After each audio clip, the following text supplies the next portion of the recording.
èmi ò dẹ̀ mọ̀ wípé nǹkan kan ṣe àáfàá yín bí mo tiẹ̀ mọ̀ gan owó tán ní Dorcas kó kalẹ̀ níbo mo ti rí mi ò lè rírú ẹ̀ avoid ẹ ti understand èmi dẹ̀ mọ̀ pé tí ò bá sí irú nǹkan báyẹn láàrin ara wọn ni àáfàá ní ìkáyé ò ní jáde kódà kò ní fẹnu sọ̀rọ̀ tó wà nílẹ̀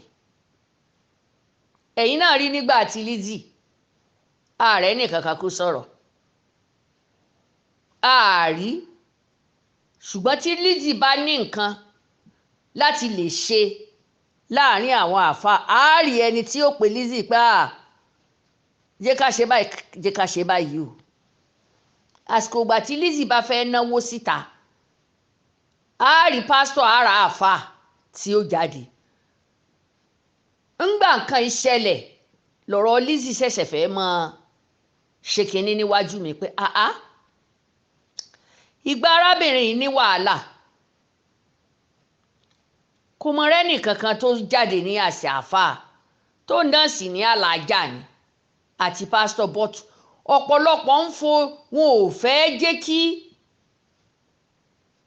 wọ́n fi àwọn sínú fracas ọ̀ọ́yẹ̀ ó ti di dandan o ọ̀rọ̀ tí ń sọ o mọ̀ tí ń wí o torí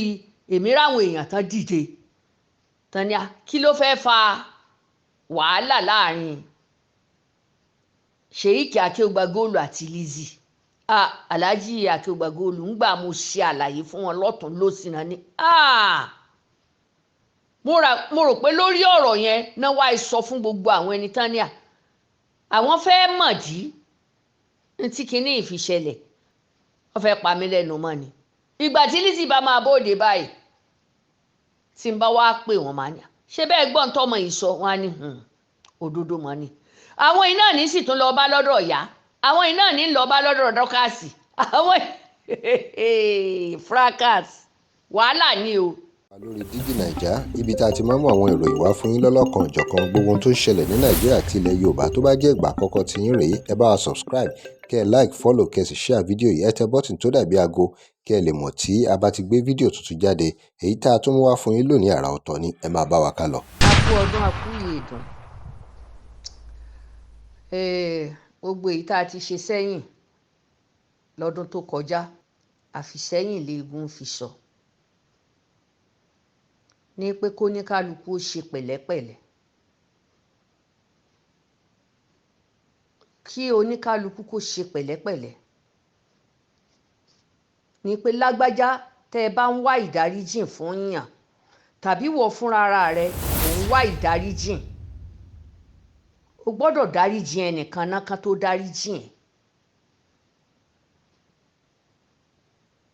abẹ́ ẹ̀gbọ́n mi o gbọ́dọ̀ torí sọ̀rọ̀sọ̀rọ̀ lọ́lọ́run ṣe wá a lè ní ọ̀rọ̀ sísọ o àti ẹ̀ bá wọn dá sí mọ́ nǹkan kan irọ́ o àgàgà ẹni bá wà lónìí nìkan lé tó bá ní òye tó fẹ́ ṣíà yóò ṣíà rẹ̀ mo dẹ̀ dúpẹ́ wọ́n ju ohun kan sí mi but mo mọ péèjì yẹn nígbà mo ti gbọ́ ohun ni mo mọ̀ pé sista straight for the heart àwọn náà ní show yẹn good màmá wa tẹ́ ẹ̀ dẹ̀ sọ̀rọ̀ lákọ̀ọ́kọ́ tẹ́ ẹ pè wọlé ẹ kú ohùn bàbá wa náà ẹ̀yin náà tẹ́ ẹ tún bá wa dá sí ẹ kú ohùn bàbá wa kejì náà tán dá sí wọ́n kú ohùn mo rò pé ibi tán rí i pé ó wà very important tán jù sí mi nìyẹn mo ní sister straight for the heart mo ní kódà ohùn mi lèmi lọ rí ní ọ̀dọ̀ wọn mọ̀ ipá wọn náà ṣe ṣòtò tó jẹ mọ́ ti Dorcas but ọ́díò tèmi jù síta mo rí lọ́dọ̀ àwọn náà kódà mo ti ẹ̀ kọ́mẹ́ǹtì ń bẹ́ mo tún ṣíà rẹ̀ mi mọ̀ pé wọ́n ṣe live kí ni mo fẹ́ fàyọ lórí ọ̀rọ̀ yìí ni pé ṣe rí àáfàá Aníkàyé tí ẹ sọ̀rọ̀ ẹ̀ ó mà ṣe o lóòótọ́ ni ó kàn jẹ́ pé amúnibúni ńlẹni tó ran ni lọ́wọ́ amúnibúni ni Dorcas gbogbo ọ̀rọ̀ tẹ́ bá wò lè sọ sí àáfàá ní ìkáyé Dorcas ló mú sọ sí àti fún kínni n tó ṣẹlẹ̀ sí àáfàá yẹn according to bí mo ṣe gbọ́ kódà sísá mi kan lamẹ́ríkà pè mí wọ́n ní àáfàá kan tiẹ̀ jáde ó ní Dorcas o ó ló hẹ́ẹ̀pù òun èèyàn ni o mo ní àáfàá náà bá ní ṣé mo ní mo gbọ́ pé wọ́n ní àáfàá kan jáde bọ̀tẹ́ àáfàá tèmi rí o àáfàá ní ìkáyé wọn lò náà ni mo ní mo mọ̀ wọ́n mo mọ̀ àáfàá ní ìkáyé tẹ́ ẹ bá rí wọn ẹ sọ pé ṣé wọ́n mọ̀ Iya Cassette kódà a máa sọ̀rọ̀ dáadáa gbogbo sẹ̀rẹ́rò ti Saheed Shittu tó ṣẹlẹ̀ kò ṣẹ̀yìn àáfàá yẹn ṣe wá rà àáfàá tó jáde kì í ṣèyàn bẹ́ẹ̀ o níwájú ilé àtọlọ́run orí nẹ́ẹ̀tì náà láti pàdé kì í sì ṣe pé ni mo fẹ́ fọ̀ wọ́n mọ́ èyí tó bá sápamọ́ tí mi ò bá sọ sí tàbí èyí táwọn náà bá dẹ̀ fi kún tán fi ń pírẹ́sì arábìnrin ó jọ ku àwa méjèèjì kọ́ lọ nínú ọ̀rọ̀ àáfàá yẹn tèmi fẹ́ sọ ni o ní pé jíjáde tán jáde níjọ́ kan èmi ò tiẹ̀ kọ́kọ́ mọ̀ pé Dorcas ló hẹ́ẹ̀pù wọn èmi ò dẹ̀ mọ̀ wípé nǹkan kan ṣe àáfàá yẹn bí mo tiẹ̀ mọ̀ gan owó tán ní Dorcas kó kalẹ̀ níbo mo ti rí mi ò lè rírú ẹ̀ avoid ẹ ti understand èmi dẹ̀ mọ̀ pé tí ò bá sí irú nǹkan báyẹn láàrin ara wọn ni àáfàá ní ìkáyé ò ní jáde kódà kò ní fẹnu sọ̀rọ̀ tó wà nílẹ̀ ẹ̀yin náà rí nígbà tí Lizzy ààrẹ nìkan kan kó sọ̀rọ̀ ààrí ṣùgbọ́n tí Lizzy bá ní nǹkan láti lè ṣe láàrin àwọn àáfàá ààrí ẹni tí ó pe Lizzy pé jẹ́ ká ṣe báyìí jẹ́ ká ṣe báyìí o àsìkò ìgbà tí Lizzy bá fẹ́ náwó síta ààrí pásítọ̀ ara àáfàá tí ó jáde ńgbà nǹkan ìṣẹ̀lẹ̀ lọ̀rọ̀ Lizzy ṣẹ̀ṣẹ̀ fẹ́ mọ́ ṣe kínní níwájú mi pé ìgbà arábìnrin yìí ní wàhálà kò mọ rẹ́nì kankan tó jáde ní àṣẹ àáfàá tó náà sì ní alájà ni àti pásítọ̀ bọ́tù ọ̀pọ̀lọpọ̀ ń fo wọn ò fẹ́ jẹ́ kí wọ́n fi àwọn sínú fracas ọ̀hún ò fẹ́ bíi kó jẹ́ pé ẹni tá a dá lẹ́bi tàbí pé tá a ní dákẹ́ o kó máa bú àwọn. ṣé ẹ mọ̀ ó dífá fún ti Sheikh Akeugbagold nǹkan tó ṣẹlẹ̀ ńjọ́ náà àwọn òde míìnì rẹ̀ sí ọ̀nà tí alájà Lizzy gbégbà kódà wọ́n kan lè pè mí wọ́n ní mọ̀mọ́ Cassette ọmọ ìyá mi Lizzy ń ṣe wáá dá lẹ́bi mi ń ṣe níṣe ìpètò kó dákun kó fi yá wọn and again àfa Akeugbagold ìgbà tí kinní yẹn fi bẹ̀rẹ̀ kò sí mo fẹ́ lè lọ́pọ̀lọpọ̀ àfa ò listen sí kinní yẹn tó bẹ̀rẹ̀ o mo fẹ́ kò pẹ́ jù tí ọ̀pọ̀lọpọ̀ wọn mọ tó ṣẹlẹ̀ kò pẹ́ jù tí ọ̀pọ̀lọpọ̀ wọn mọ tó ṣẹlẹ̀ nígbà Saheed Shittu fẹnu sí i tó fẹ́ dìjà láàrin òun àti Esabod Saheed Shittu sọ pé mọ̀mọ́ ṣe bẹ́yìn ẹ̀ ń bú ọmọ yìí ẹ̀ ń bú ẹ̀yin náà dákẹ́ náà tó bá pọ̀ jù yóò dáhùn ebú tẹ̀ ń bú yẹn ẹ̀yin lẹ̀ ń bú kò dẹ̀ sọ̀rọ̀ ní gbogbo táìmù yẹn níwájú ilé àtọ́lọ́n Saheed sọ̀rọ̀ yẹn níjọ́ náà Esabod hàn Saheed ńgbà náà kó tó lè di pé nǹkan yẹn ṣẹ́tù láàrin wọn àní kí ló mú Saheed sọ̀rọ̀ yẹn Saheed ò lè wà lẹ́yìn Dorcas kò lè wà lẹ́yìn Lizzy kò sì lè wà lẹ́yìn Esabod ọ̀rọ̀ tí Saheed Shittu sì sọ ó ti mọ̀ pé ọ̀rọ̀ tó ṣẹlẹ̀ yìí ìyá ló jẹ̀bi pé kò rí bẹ́ẹ̀ tẹ́lẹ̀ kí ló dé even wọ́n fẹ́ fa Alhaji ALFULANNY sínú nígbà yẹn ohun mi lójú tí wọ́n lọ. Síbẹ̀ náà Alhaji ALFULANNY tún àwọn náà tún ṣe wáàsí ní gbogbo táìmù náà. Kò jẹ́ mọ́ pé mo wà lẹ́yìn lágbájá mo wà lẹ́yìn tàmẹ̀dù, no, kò sí ń bẹ̀ yẹn. Táìmù yẹn gan-an ni Alhaji Akeugbagold ṣẹ̀ṣẹ̀ wọ́n rí gbà kí ni tí ń lọ báyìí. Ṣé rí gbàrà tó bẹ̀rẹ̀ èmi ò lérò pé ọkàn àwọn wòlíì nǹkan wà nínú ẹ̀ nígbà Lizzy fi wà nú oyún gbogbo èèyàn sì ní Lizzy ti forí jìn wọ́n, ó ti ní kó ní kálukú ó máa lọ́nlọ́ ẹ̀, ṣùgbọ́n tẹ́ ẹ bá dìde sí òun ò ní gbà o. Ibi tí Saheed fi sọ pé ẹ ti bú ọmọ yìí ẹ ti bú ọmọ yìí ẹ dákẹ́, ó ti di dandan kó dá yín lóhùn náà. Saheed fèsì yẹn. Ìgbà yẹn àwọn Sọjí àti Dorcas wọ́n ṣe kinní yẹn débi pé ní títí tó dé láti Amẹ́ríkà tó gbọ́mọ wọlé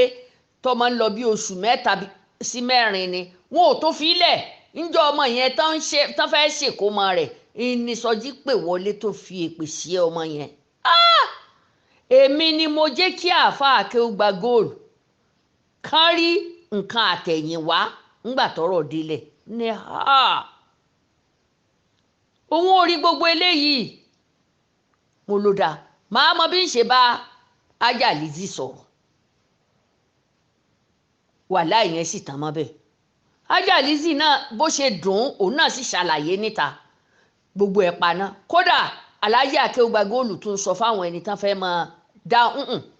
ẹ má sọ̀rọ̀ arábìnrin yìí, mo ti rí ráìtì ẹ o, ó ti di dandan o, ọ̀rọ̀ tí ń sọ o mọ̀ tí ń wí o, torí èmi ráwọn èèyàn tán dìde tán ní kí ló fẹ́ fa wàhálà láàrin Sheikh Akeugbagold àti Lizzy. Alhaji Akeugbagold ńgbà mo ṣe àlàyé fún wọn lọ́tún lósì náà ni mo rò pé lórí ọ̀rọ̀ yẹn náà wá sọ fún gbogbo àwọn ẹni tán ní àwọn fẹ́ mọ̀dí tí kinní ìfiṣẹlẹ̀. Wàláì Sheikh Akeugbagold ní rárá o, nǹkan ti lọ lẹ́yìn tẹ́lẹ̀ tóun ò mọ̀ òun kàn pé ṣàkíyèsí pé àṣẹ bọ́lọ̀ ń ṣe dáa bọ́lọ̀ ń ṣe kẹ́ ẹ owú máa wáyé. Ṣé rí ká sọ̀rọ̀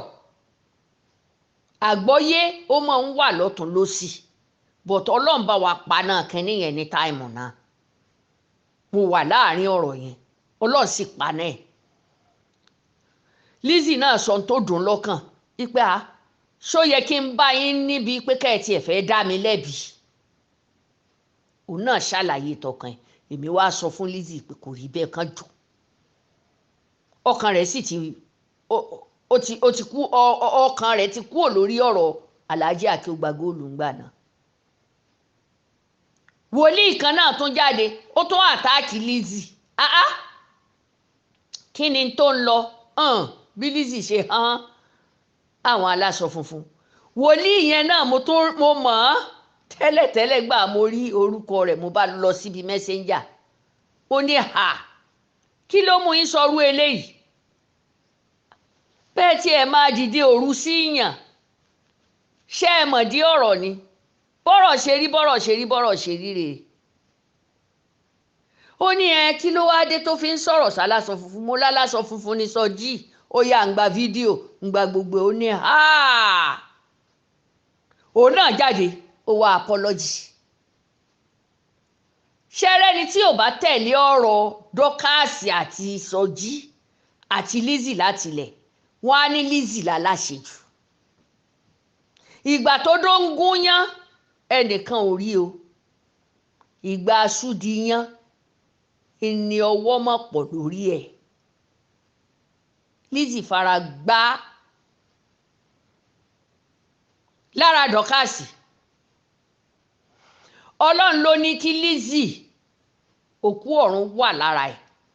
ó wà lẹ́yìn ẹ̀, ó wà lára ẹ̀, ó wà lórí ẹ̀, ó wà lẹ́sẹ̀ ẹ̀. kò sì fọ̀rọ̀ ìyá ẹ̀ àwọn òbí rẹ̀ kò fi wọ́n ṣeré gbogbo bí wọ́n ṣe kú àtàwọn ẹni tí wọ́n nífẹ̀ẹ́ tọkàntọkàn kódà àsìkò ìgbà náà gan gbogbo àwọn ẹni tí wọ́n ṣe bí wọ́n fẹ́ dìde ìgbà yẹn náà wá fẹ́ràn rẹ̀ wọ́n sì tún bá jagun pẹ̀lú àdúrà ìmí ìwà kò mọ̀ èmi mo wá tún jẹ́ kí ṣe rí àwọn orí WhatsApp wọ́n pọ̀ ju orí nẹ́ẹ̀tì lọ o ọ̀pọ̀lọpọ̀ ò kí ń lọ orí nẹ́ẹ̀tì lọ títí o WhatsApp ni wọ́n ní kíní dátà wọn ò ní wàláì wọ́n máa ń gbọ́ tí ó sì rìn ẹlòmíì gan ó lè rí kó ti Facebook yẹn ó lè má fẹ́ tiẹ̀ wò rárá ṣùgbọ́n WhatsApp tó bá gbé kíní sétí báyìí tí ń bá ń ṣe àgàgà àwọn oníṣẹ́ alẹ́ wọ́n bá gbé sétí báyìí wọ́n ṣe ń rẹ́rìn ni wọ́n máa ṣiṣẹ́ wọn lọ wọ́n ti máa ń tó ṣẹlẹ̀ nìyẹn ìdí nìyẹn mo wá fi WhatsApp mo wá fi help mo wá Drop your comment. Remember to like, share, and follow us. Thanks for watching. Sọjí wàhálà wà wọ́n ní ọmọ ìfaragbárù tó tó yìí àwọn nǹkan míì wà tí Lizzy gan ò mọ̀ àtàwọn ẹni tá à ń ṣàlàyé fún ní ọ̀pọ̀lọpọ̀ wọn fi pọ̀ tán máa pè mí pé kí n sọ fún un pé kó má sọ̀rọ̀ mọ́ kó má sọ̀rọ̀ tán bá wá pè pé kí n má sọ̀rọ̀ mọ́ mi ní mọ̀ pé inú àwọn éètà ni wọn ò fẹ́ gbogbo bí Lizzy ṣe ń yaran sọ́bẹ̀ yẹn wọn ò fẹ́ kó tiẹ̀ yanu rárá ọmọ yẹn dẹ̀ ti understand ṣe ni ó pè yóò ní màmí ẹ má dàn lóhùn wọ́n fẹ́ pa mí lẹ́nu mọ́ ni ìgbà tí Lizzy bá máa bóde báyìí tí n bá wá pè wọ́n máa ní ṣé bẹ́ẹ̀ gbọ́n tọ́mọ yìí sọ wọn á ní òdodo mọ́ ni àwọn iná ní sì tún lọ bá lọ́dọ̀ ìyá àwọn iná ní lọ bá lọ́dọ̀ Dorcas àwọn fracas wàhálà ni o wàhálà ni èyí tí n bá ti jù báyìí máa jù sí ṣégè náà jù káàkiri nígbà yẹn gẹ́gẹ́ bọ́rọ̀ wọn ṣe rí nìyẹn ṣé wàá rí tààfà ní ìkàyé ibi tá à ń lọ gẹ́gẹ́ bí wọ́n ṣe ju kínní ìsinmi mo rò pé ọ́díò yìí dọ́dọ̀ sísá wa tán bí mi léèrè pé ṣé mo máa ní ìkàyé náà àwọn láti Amẹ́ríkà wọ́n ti jù mo bá àfáà ní ìkàyé kí ló mú jáde àṣẹ Islam ẹni tó ṣe mí lóore bàǹtàbàǹtà báyìí tíyàwó mi fẹ́ kú tọ́lọ́hun ò pa ó lè má mọ gbogbo nǹkan tí ń lọ ẹ ti understand but ó mọ̀ pé Dorcas ń gba charity ọ̀ kó jẹ́ pé nìkan ló máa introduce àfáà yẹn sí Dorcas pé kó lọ bá tó èèyàn tó ṣe ènìyàn lóore tí ì ṣe 500 tí ì ṣe 200 tó wọ mílíọ̀n ṣé yẹn láṣọ pé àní ńgbà tá a gbọ́ pé nǹkan kan ṣẹlẹ̀ sí àní sọ pé tó ẹjẹ́ àfàdúrà ràn lọ́wọ́ kọ́lọ́hún o help ẹ̀ jáde but àwọn ò mọ ibi tó ti fẹsẹ̀ kọ ibi tí àáfàá ní ìkáyé tó ti ń fara gbágbá gbòsí nìyẹn bó dẹ̀ mọ̀ pé àáfàá ní ìkáyé wọ́n ti kọ́kọ́ dúpẹ́ lọ́wọ́ rẹ̀ ńgbà tí